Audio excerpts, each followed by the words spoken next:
With a season of close battles, a new record created, and a champion crowned, let's look back to the 2023 Formula 2 season. Welcome to Formula Talk. My name is Sophia, and today we're here to discuss the 2023 season for Formula 2 and any new news in the driver lineup for next year. Joining me today, we have Grid Talk co-host George Howson. Hello. Good evening. Good to be back. I know, we've been a while due to illnesses and just technical problems. If you're watching us on YouTube, you can see I'm in a different background. I have flown back home to the country of Bermuda, not Barbados, for Christmas. So I've definitely been trying to organize all of that. But yeah, glad to have you back on for this episode as well. Really excited to hear your take of the 2023 season. Yeah, it's been a hell of a season, like we went over a couple of weeks back with our Abu Dhabi review, and we're going to go a bit more in depth as well with this show and just go through what's been a typically wacky season for Formula 2. Yeah, wacky, I believe, is very much the understatement of what the season's been so far. But before we get into this episode, we must thank our sponsor, which is BetOnline. BetOnline is your number one source for all your betting leads.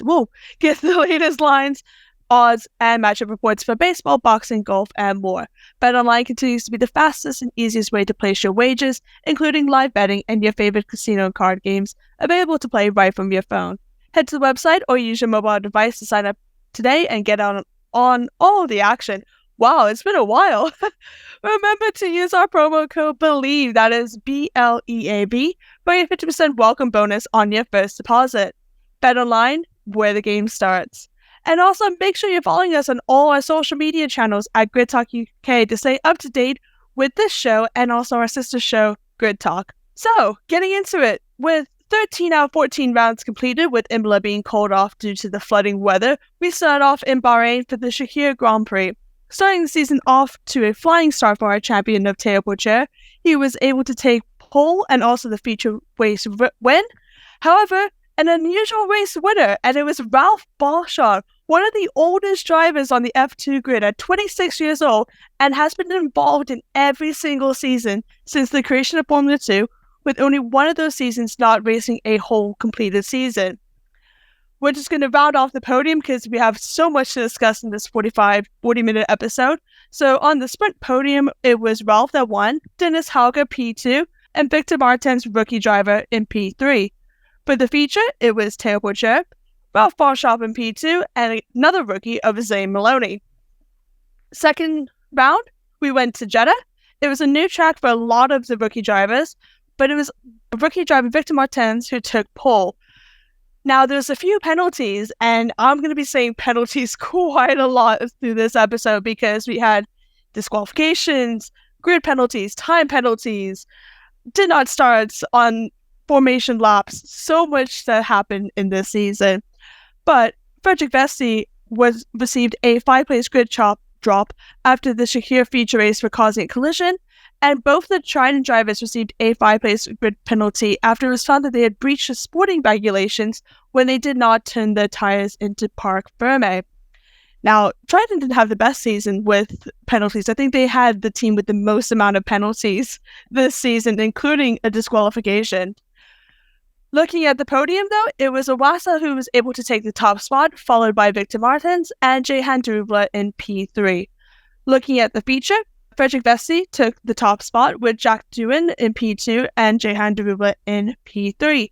Teo Pourchaire received a 5-place grid penalty for causing an avoidable collision with Ollie Behrman during the sprint race, so he had the penalty coming into the feature race. Because of Teo finishing out of the points for both of the races, Ralph Boschard was leading the standings after 2 rounds. Now, I didn't have that on my bingo card because if you watch us in the beginning and we were previewing the F2 2023 season, he was not even mentioned half of the time. What was your take, George, for it? Interesting to see, for sure. One of these drivers not really spoken much about on the grid. Yeah, a guy, like you said, a guy who's been in it since the start of F2, since it was rebranded from GP2 back in the day, and seeing him leading after the first round and the second round, nobody would have seen that coming. I mean, I don't think many people would have been predicting him to mount a championship challenge after the first round, but fair play to him after the second round. Yeah, I mean, you're 4th place and then not very good in the feature, obviously, but Yeah, I mean, it was just completely unexpected. But the thing is, we went. I mean, obviously, don't want to go into spoilers because these things have already happened. But it took us a while to get a repeat winner. So this is F2 in a nutshell, really. And like we mentioned with Bahrain before, Teo, our eventual champion, getting his only win of the season in Bahrain. So you had Boschong and Pourchaire both winning on that first week, and then going completely diverging paths after that. But yeah, I mean, it's Jeddah as well. These modern street circuits, let's put it like that. They produce an unbelievable amount of action. And when you get the F2 kids in there as well, it just goes absolutely bonkers. So it's almost not surprising to see disqualifications, did not start, penalties. It's just par for the course really around Jeddah. 100%. I mean, you can't say kids because like Ralph's older than me, and there's a few other. He's younger than me. He's a kid. Young lad. Nah, if it's a 2000 and child, then I say he's a kid. But like any of the 1990 drivers, they're all around my age, which is crazy to think that some of these drivers are still racing in Formula 2 at this age. And we'll announce at the end of this episode some of the drivers who are retained for the next season, which is surprising to see. Moving on to the third round, it was a new track for every single driver on the grid, as it was the first time F2 race in Melbourne, and it was definitely putting the drivers to test with a rain-affected qualifying, in which Iwasa was able to take the pole. In the sprint race, Enzo Fittipaldi and championship leader Ralph Boschung failed to start after accidents on the way to start the grid. Dennis Hauger, however, won, and then Teo also had to retire during the race. Looking at the sprint podium, Dennis Hauger, as mentioned, took the top spot with Jack Crawford in P2, and Kush Maini, who I like to label probably the most consistent driver this season, and we'll probably discuss it later on. He was able to finish P3. In the feature race, Iwasa was able to convert the pole to a win, with Teo Pourchaire finishing P2 and Arthur Leclerc finished P3. However, there was a lot of penalties at the end, which changed the result. Roman Stanek originally finished 10th, but was later given a 5-second time penalty for overtaking Kushmani under safety car conditions, dropping him out of the points to 14th. Oliver Behrman received a 10-second time penalty for failing to serve a 5-second time penalty correctly. Victor Martins received a 10-second time penalty for causing a collision with Dennis Hauger. So it's preluding to what the rest of the season is, because if you thought that was a lot, there's a lot more throughout the season. Now, round 4, and we're going to spend some time talking about this one because this was one of my out of 2 favorite race weekends for Formula 2. We also have a historical new record that was created during the Baku round 4, which was Ollie Behrman was topping every single classification from free practice to feature race to qualifying to sprint race. He was also 2 points short of scoring the maximum points you can on a weekend, which is unheard of in Formula 2 because it's always been so competitive. So the fact that, and again, he's also a rookie as well in Formula 2. So as mentioned, Ollie took the pole position. Teo Pourchaire received a 3-place grid penalty for impeding during qualifying. Looking at the sprint, it was a Prema 1-2, which did happen later on in the season as well, being reversed. And then Jack Crawford finished P3. Isaac Hatchard finished 8th, which was the last of the points, but he got a 5-second time penalty, thus dropping out. There was a 6-driver collision at the restart, which saw Dennis Hauger, Victor Martins, Jay Hendrubla, Teo Pourchaire, Arthur Leclerc, and Jack Crawford all involved. There was only 11 drivers that actually crossed the line, so it was a great race. I enjoyed watching it. George, what was your take on it? I very much enjoyed rewatching it as well. The sprint race in Baku. I mean, I think our first weekend there as GP2 in 2016, that was a suitably chaotic affair as well. And just like Jeddah, like I said, it's a modern street circuit. It's very quick, but the walls are there to punish you as well. So if these guys make any kind of mistake, the consequences are huge. And we saw that on a level that I don't think we've seen before in F2. The amount of drivers, I mean, you just look at the classification and it's just like collision. Like there were just so many cars in there, and one of them just piled into the barrier and then more followed. It was a safety car restart, I think, as well at that point. So despite it being incredibly hot at that time, the cars' tyres would have been very cold, so they just slid wide. These guys are not particularly experienced, obviously, as well. And yeah, it was just a chain reaction.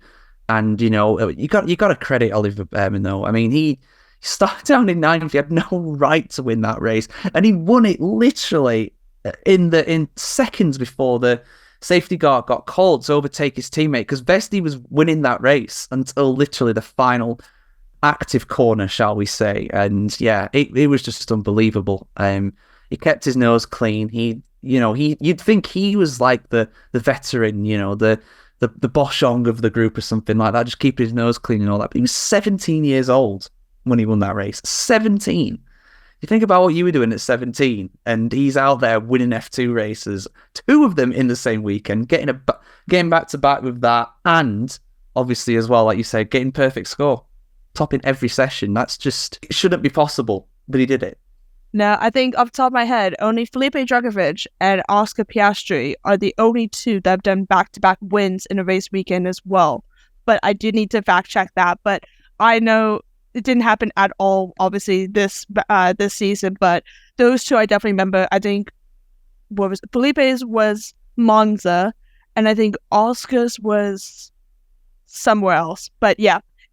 He definitely put his name, like, people obviously were looking out for him because of his F3 seasons before, but this definitely put him on the map for the 2023 F2 season. But yeah, I mean, to be fair, the 6-driver collision, there was only 1 rookie in that mix. So it doesn't show, like, experience, but as Formula 2 does not have tire warmers as well as tire blankets compared to Formula 1, it does make it quite difficult to heat up the tires, even in a historical hot track. Looking at the feature, as mentioned, Ollie took the win with Enzo Fittipaldi P2 and Teo Porcher P3. However, Victor Martins, I believe, finished 3rd. My notes kind of deleted it, but was disqualified due to technical infringement surrounding his floor not meeting technical requirements. So pretty much his floor was too lower to the ground than what was allowed by the sporting regulations. This is also where the battle between Teo Porcher and Vesti starts in the driver's standing, as they were 1st and 2nd with a few points difference after this round. Looking to round 5, it was meant to be Imola, but it was called off due to the weather conditions, and there was no replacement announced, meaning there was only going to be 13 rounds for this 2023 season. Following from that, we went to Monaco. Now, qualifying is very different in Monaco because of it being on the streets and very small, very narrow. What they've done is they split qualifying into 2 groups, Group A and Group B, and it's the best time out of both of them that sets the grid. So, in Group A, Victor Martins was the fastest, and in Group B, it was Frederick Besti. However, out of the 2 of them, Besti had the better time and thus took pole. Looking at the sprint, Iwasa took the top spot with Jehan in P2 and Jack Crawford in P3. 2 drivers didn't even complete a lap, with Roy Nissany involved in collision and sustained damage, and Ralph Boschung stalled at the start of the grid, which actually caused the collision. In the feature, Frederick Besti won, with Teo, his rival competitor, in P2, and Zane Maloney in P3. This led Besti to lead the standings by 5 points over Teo. Now, going back to a track that all the drivers know for it being very iconic in testings and development, we went racing in Barcelona. It was a good weekend in Prema, with Bearman taking pole and a feature win, and Besti winning the sprint. In qualifying, Teo finished 5th, but was given a 3-place penalty for the sprint for impeding Dennis Hauger. As mentioned, Besti took the pole, took the top position in the sprint with an ART 2-3, with Teo finishing P2 and Victor finishing P3. There was a funny penalty that went the way of Amory Cordial, originally finished 8th, but then given a 5-second time penalty for a track limit violation. As consequence, Iwasa got the final points, but then he received another 10-second time penalty for failing to serve the 5-second time penalty during his pit stop. Now, this happens again later on in the season, not to Amory Cordial, but to another driver, and I think they have the record for the longest amount of incurring time penalties. So we'll definitely, I believe it's actually the next round that this is happening. So, feature race, it was Ollie that took the win, with Enzo P2 and Victor P3. And again, similar to the sprint, there was penalties galore, Juan Manuel Correa received a 3-place grid drop for causing collision with Roman Sanek in the sprint race. Roy Nissany received a 5-place grid drop for causing collision with Jehan Darubal in the sprint race. Jack Crawford originally finished 11th, but was given a 5-second time penalty for track violations. Emery Cordillo, off the back of a not best race weekend on Saturday, was given a 5-second time penalty for speeding in the pit lane. Now, Brad Benavidez was given a 45-second time penalty for track violations and a 20-second time penalty for failing to serve the penalty correctly. He failed to serve the penalty twice. A whole minute, over a minute in penalties. I believe that is the record in Formula 2, and that's a record you don't want to have. What was your take?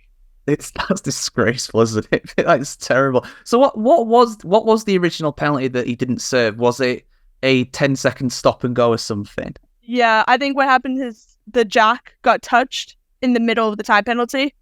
So obviously they had to redo it. And then I think there was also, he had a penalty for track limits, and then I think there was another penalty for something else. But yeah.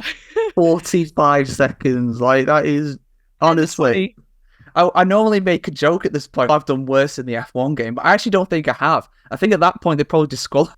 I mean, they probably kicked out the race. It is impressive, that it genuinely is. I mean, we've seen it with Alpine a few times this season in F1, so it's not like this doesn't happen. But you just gotta laugh, because the thing is as well, the guy's already a lap down. It doesn't matter. Like, he's going to be like 20th anyway, so the stewards are just absolutely taking no prisoners on. My goodness. Absolutely mental. I mean, because there was multiple penalties on top of penalties, and there was just, you know what, just chuck them all at once at the end. And just retire. Just pull into the garage. Oh, it was just, yeah. I mean, he didn't stay for the season that long. He actually was replaced by Josh Mason, I believe, for the last 3 rounds of the season, which we will discuss in a bit. But looking at halfway through the season, Bessie was able to lead 11 points ahead of Teo as they went racing in Austria. Victor Martins took pole. In the sprint race, Jack Crawford was able to take his first win, with Victor Martins P2 and Isaac Hajar P3. But once again, there was more penalties and even a disqualification. Championship 2023 champion Teo Porchero received a 5-second time penalty for unsafe release. Kush Miney received a 20-second time penalty for forcing Enzo Fittipaldi off track.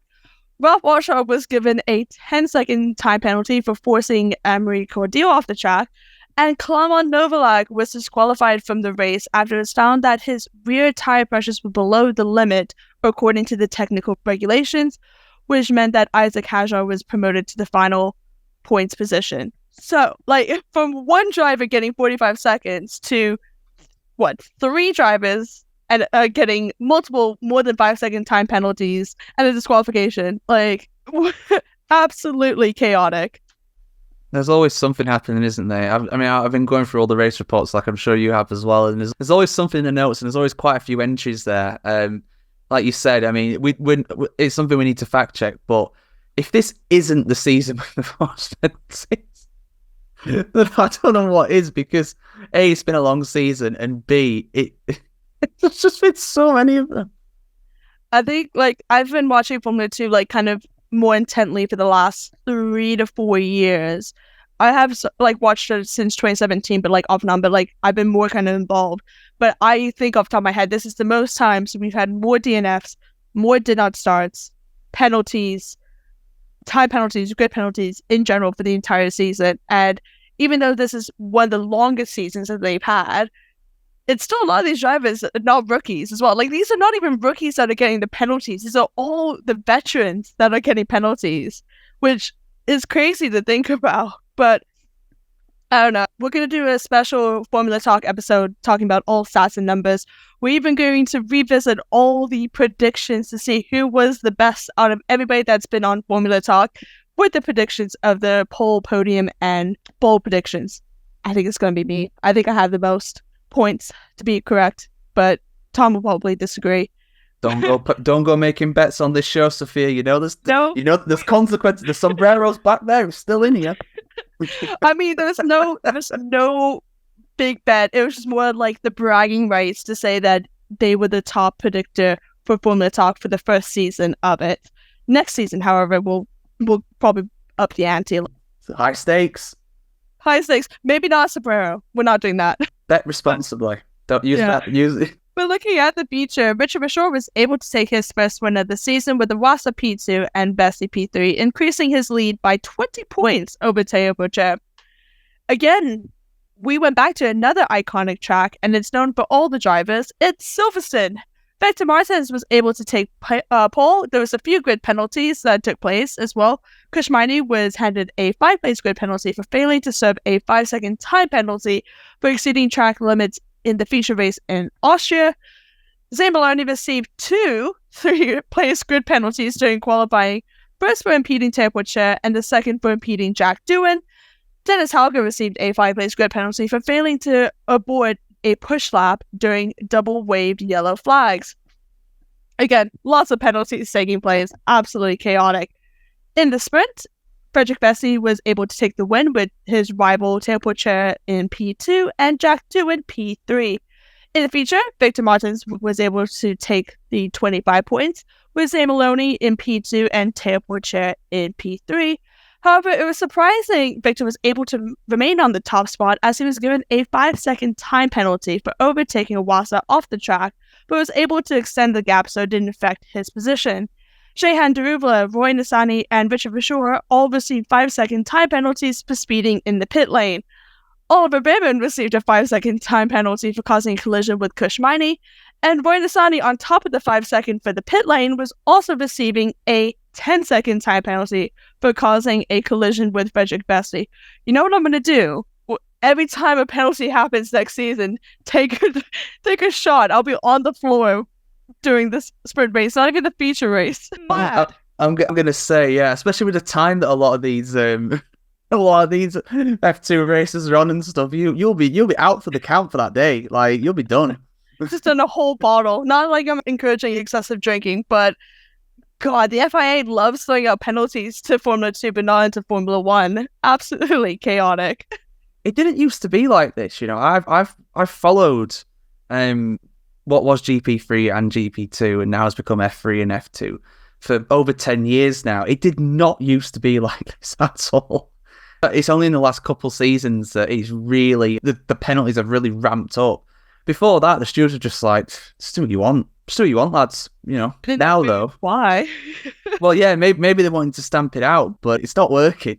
I don't think it's working. You still have a lot of these drivers doing... To be fair, again, we're going to do a stat episode for Formula 2. I want to see who is the driver that had the most time penalties for the season. Like, collectively as a number, but also just recurring, like... Got to Benavides, surely. Like, I mean, he didn't finish the whole season, though. But he got over a minute in form. Yeah, but that was one single penalty together. But he probably has the highest amount of seconds, but he didn't have the most penalties. Yeah, definitely. I think he's got most time-wise, but the most in total amount of penalties. I don't know. That's up for you to figure out. Yeah, that's one of my projects for the off-season.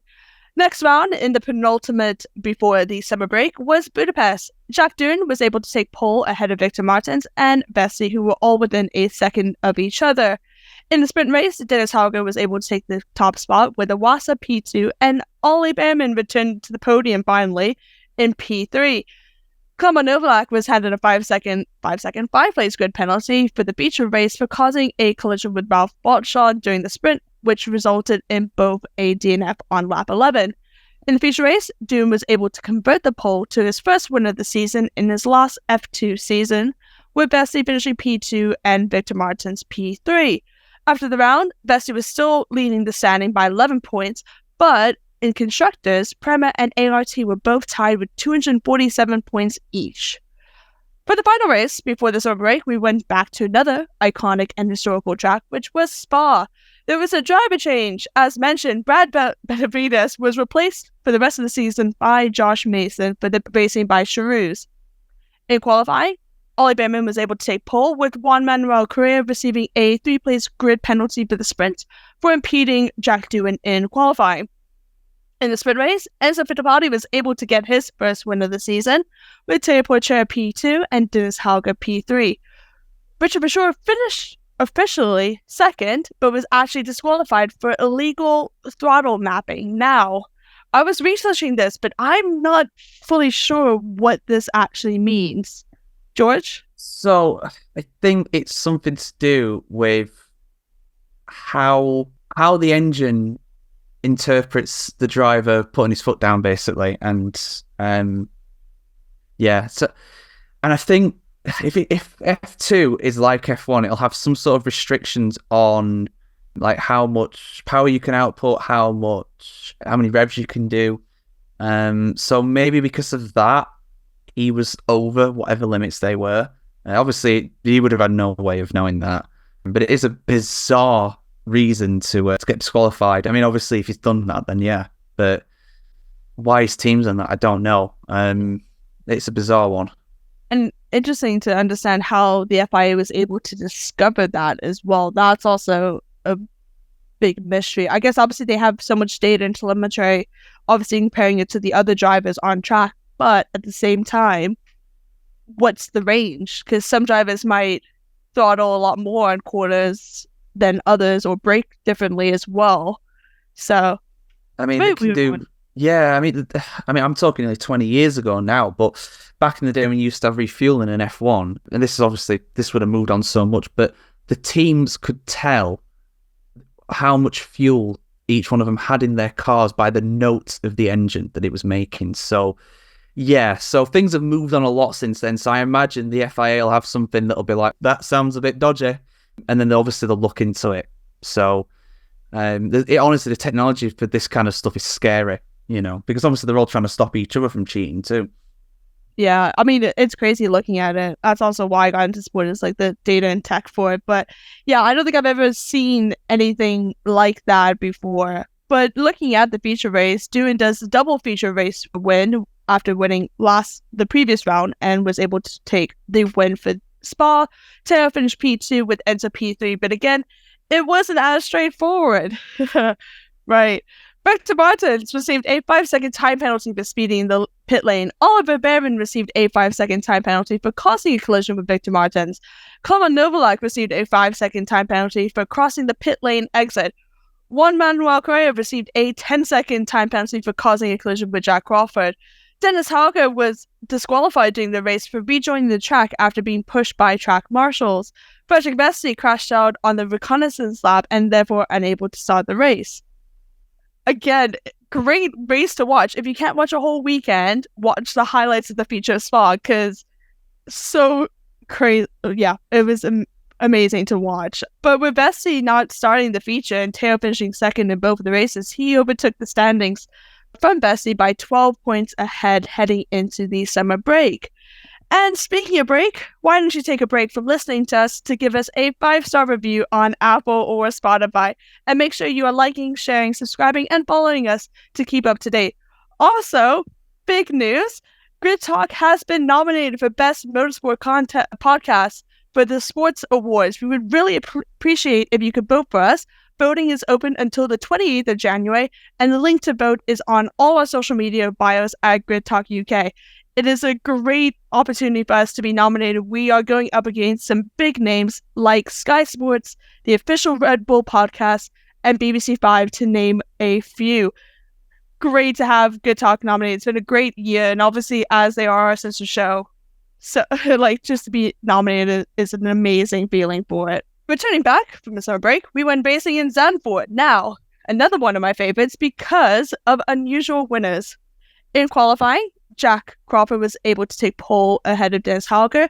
Richard Verschoor was given a 3-place penalty for impeding Zane during qualifying. Now, Sprint, there wasn't that much to watch about because it was abandoned due to wet weather, and it was going back and forth about the points. Now, they only completed 2 laps, but both of them were under safety cars, so full points were not awarded. However, looking on multiple different websites, Wikipedia was giving them points between 1 and 0.1 for the top 8, which is weird. However, on the F2 website, which obviously is the more correct one, no points were given. However, they did announce a winner, which was Isaac Hajar, and that would have been his first official classification win of the season. P2 was Victor Martins, and P3 was Ollie Behrman. But it was good for both Teo and also for Vesey as well because of the battle. Vesey was in the points, but obviously didn't get any, and Teo was actually at the back of the grid.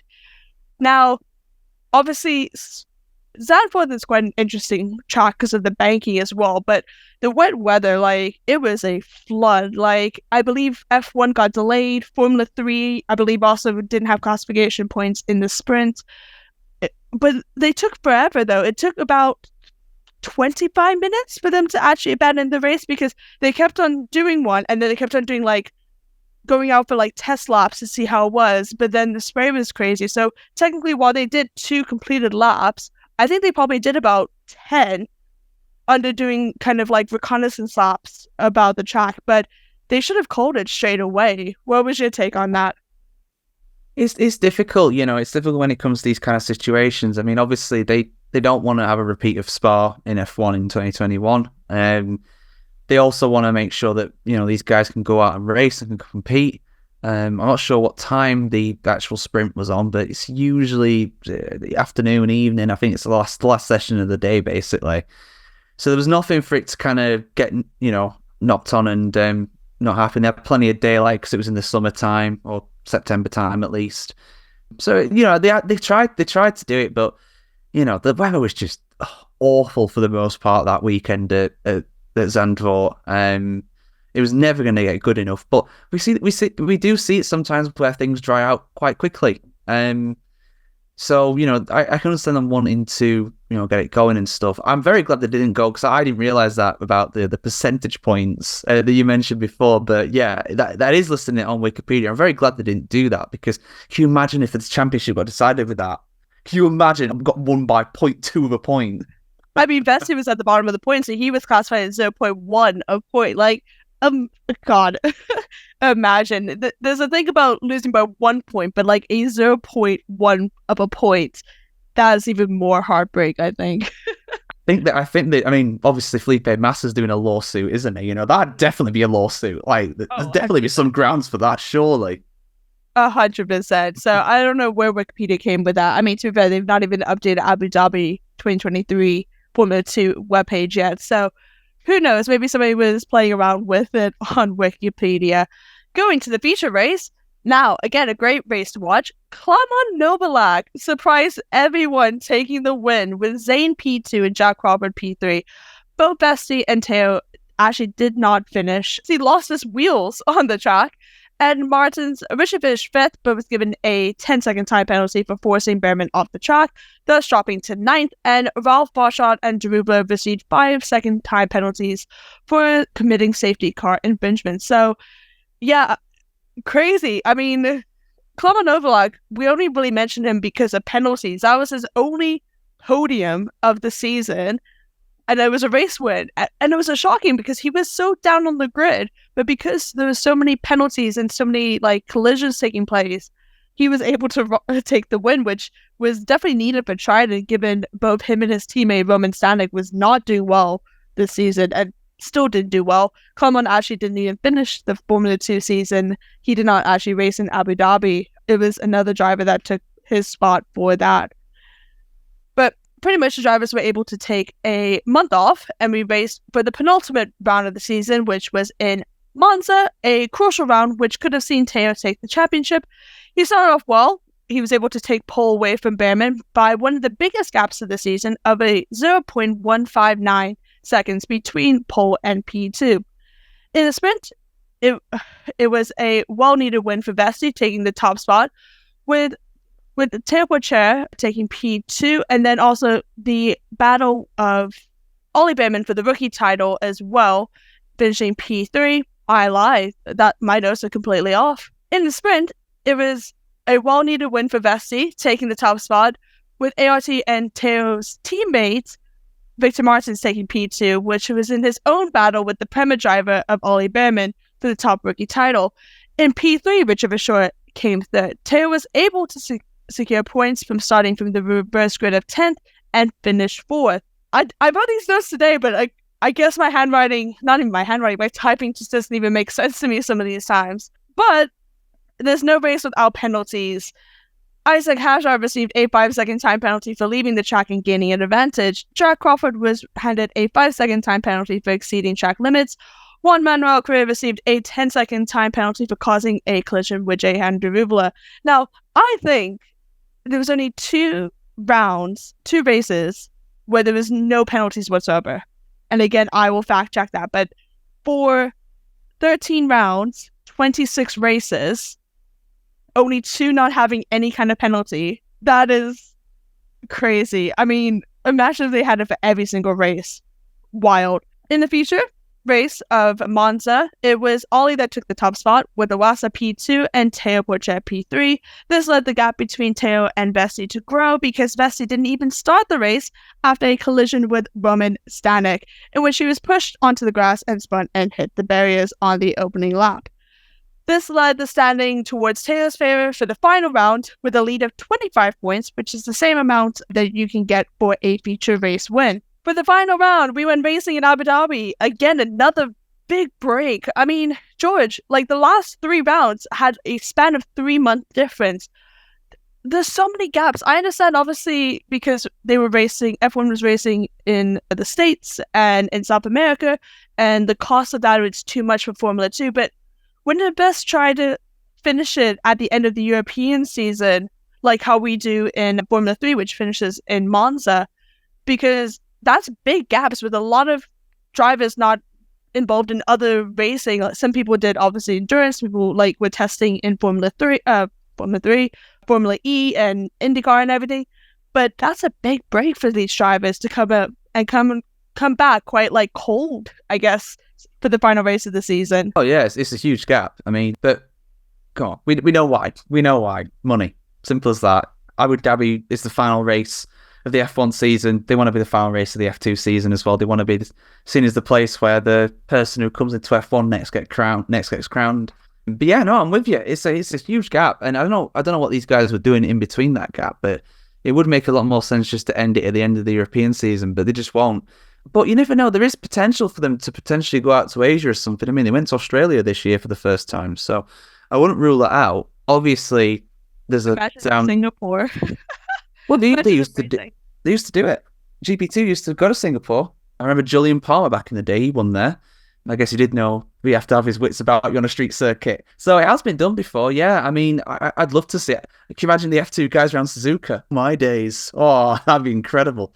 You know, I'd love to see that. And I think it would kind of space things out a bit more because, you know, some of these tracks in the mid-season, maybe 1 or 2 of them could go, but a lot of them I do like. I mean, I do like Baku. I like Monaco because it's manic. I mean, Zandvoort this year produced some ridiculous results. I think from a safety point of view, I love Spa, I really do. But obviously with the history of it, maybe think about potentially going away from there. But I do love the track as well. I do. So, yeah, I'd like to maybe see something in there. If they go to Japan or something to kind of break up that gap, that'd do it really. I'd do the drivers good too, from, you know, keeping them fresh and ready for the next round. Yeah, because there is very much a difference between sim racing and training versus actually being on the track and proper racing. So as much as some of them were able to do some testing for Formula E, so they had some kind of understanding and being on a track, like a live track, but it's what it is. I mean, I think because they do a postseason testing the weekend after Abu Dhabi for Formula 2, it made sense because, again, it's a track that they do testing on quite often, not just in Formula 2, but also in Formula 3. It's very similar to how Barcelona does a lot of the tracks for testing as well. But looking at Abu Dhabi for the final round, in his last F2 race weekend of his career, Jack Doom was able to take pole ahead of Victor Martins. But the biggest shock was Teo Porcher not finishing in the top 10 in qualifying. He mentioned in the press conference that there was some damage/issues with the car, which made him unable to put a competitive time in qualifying. Vesti classified P9 in qualifying, which meant that he would be on reverse front row for the sprint in P2. In the sprint race, it was a must-win situation for Vesti, while he was able to overcome restarts and close battling to take the top spot in the last few laps of the sprint, ahead of Enzo Fittipaldi and Victor Fischer finishing P3. that was a great feat. Like, there was some great overtaking from Bestie. As mentioned, even though he did start on the reverse front row, it wasn't straight sailing.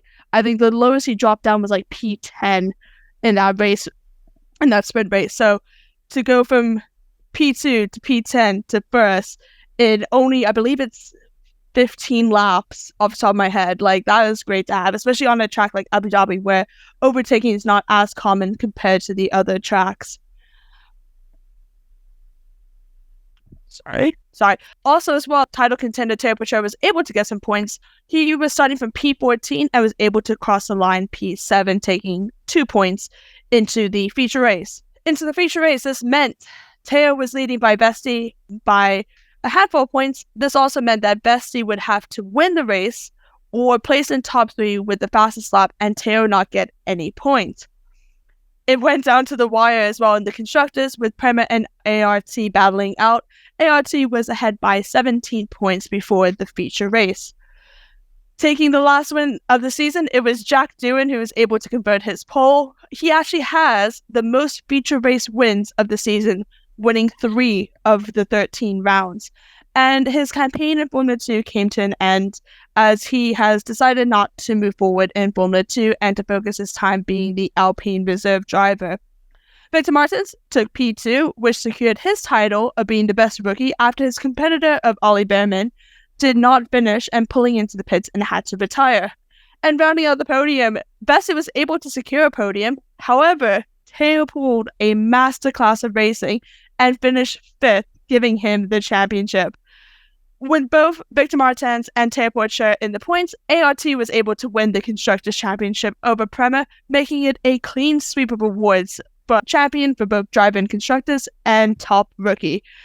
Absolutely crazy to see. Teo was battling so many, like, these drivers were not having it easy for him at all on that race.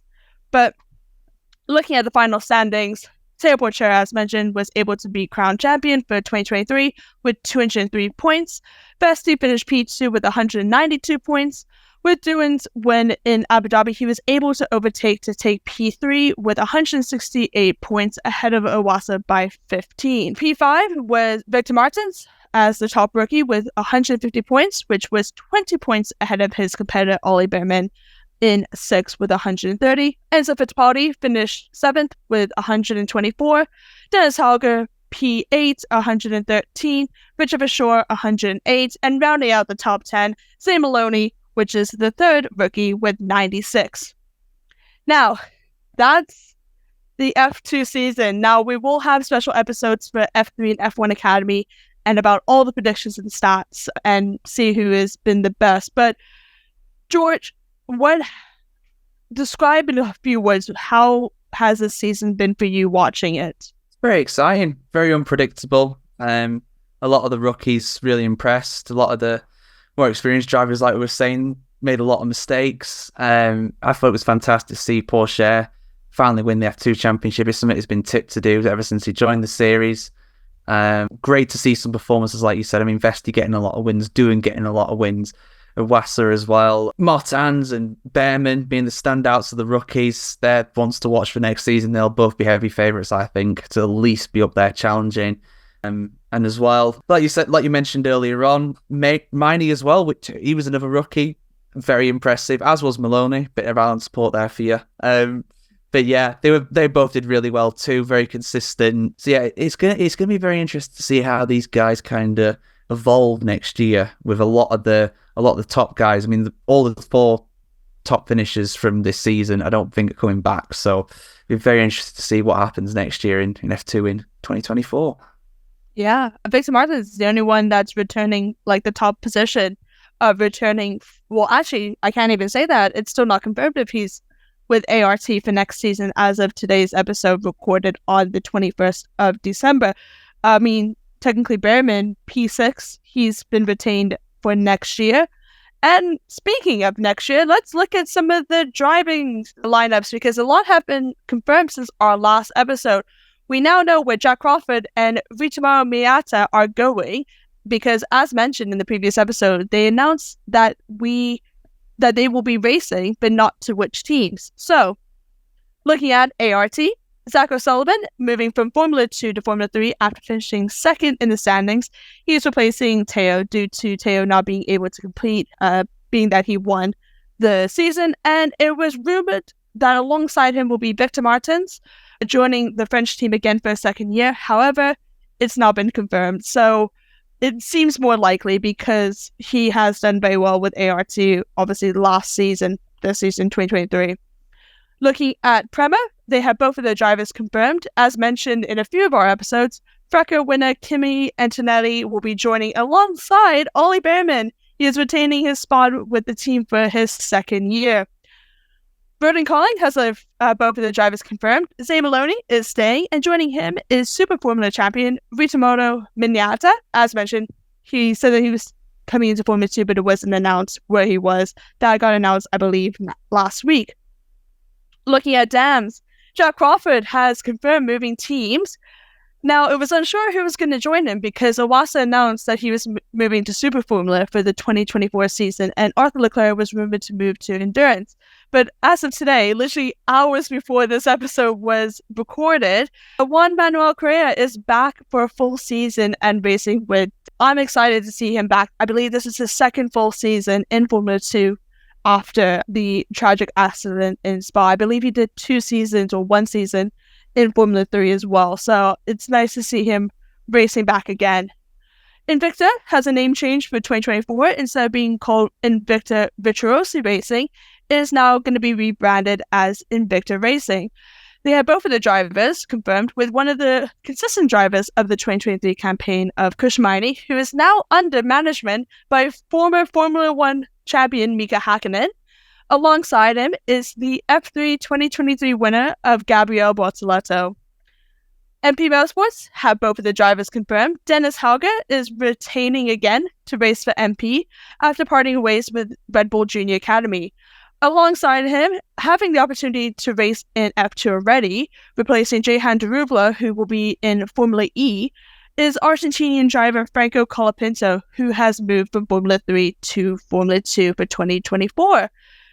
Van Amersfoort has a new driver, and that is Enzo Fittipaldi, given that moving from Carling with Ritomoto taking his spot.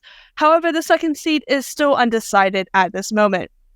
High Tech have both of the drivers confirmed, with Paul Aaron moving from Formula 3 to Formula 2, alongside one of the oldest drivers in Formula 3, Formula 2 of Amory Cordial. I believe that was one of the ones I rumored that was going to be returning. So far my predictions and the rumor bill has been quite correct. Looking at Campos, Isaac Hash moves to the Spanish-based team, and joining him, moving from Formula 3 as well, is the Spaniard of Pepe Marti, who is managed by Fernando Alonso and was announced in August 2023 as a Red Bull Junior team member. Trident announced, I believe yesterday actually, Richard Verschoor will be racing for them in 2024, and the second seat is still to be confirmed.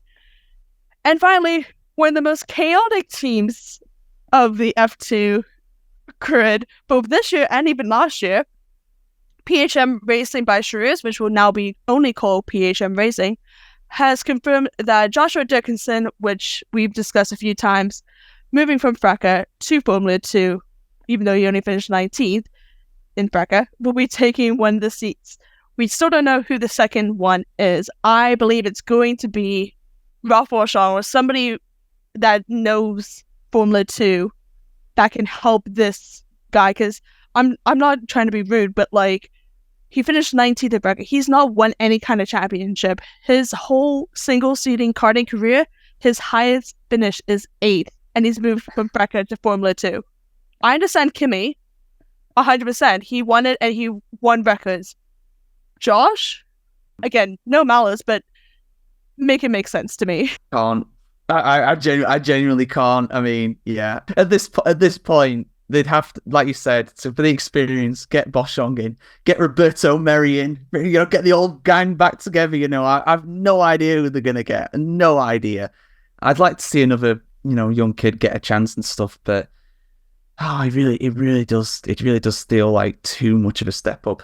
The only thing I'd say, and this is something I did mean to mention when we last spoke about him, there have been occasions when people have not really done anything in a lower series, and they have come up and they've done well. I mean, And the main guy I think of when I think of that is Kamui Kobayashi, who, by all accounts, was absolutely rubbish in GP2.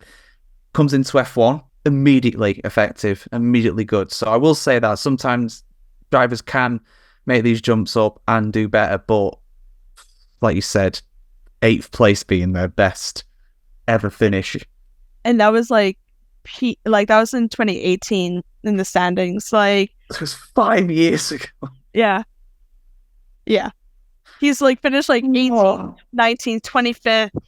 He's done multiple different disciplines. He's raced Formula 4 as well on Top of Record, but I don't know. I honestly don't know. We'll discuss him more definitely when we preview the 2024 F2 season as well, but all eyes are definitely going to be on him. But that is the end of reviewing the Formula 2 2023 season and the current new news of driver lineup. Now, it's been a great season. We still have a few more episodes leading into the break before we go back again in February for testing. But this season, it's the most involved I've been, and I've had so much fun time watching these races, getting involved, having the opportunity to sit into the press conferences as well, and speaking to some of these drivers have been an amazing opportunity. And it's been a great season because it's been so unpredictable. There's been, as mentioned, penalties, disqualifications, unusual winners, first win winners for a lot of the rookies as well, and it makes it very competitive to watch. So I always recommend, if you like Formula 1 and you think it's too complacent, watch the Formula 2 and even Formula 3 when that is taking place on race weekends.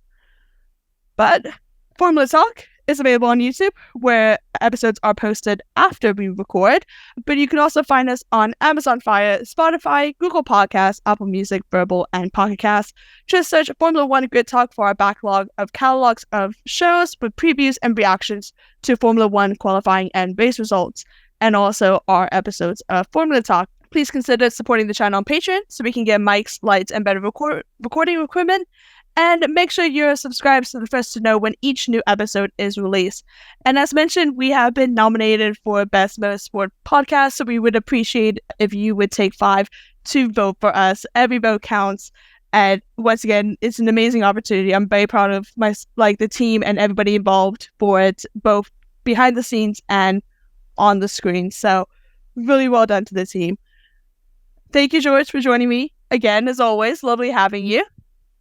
Lovely being on, Sophia. Thanks for inviting us. Yeah, definitely be on a few more of the episodes leading up to the new season for sure.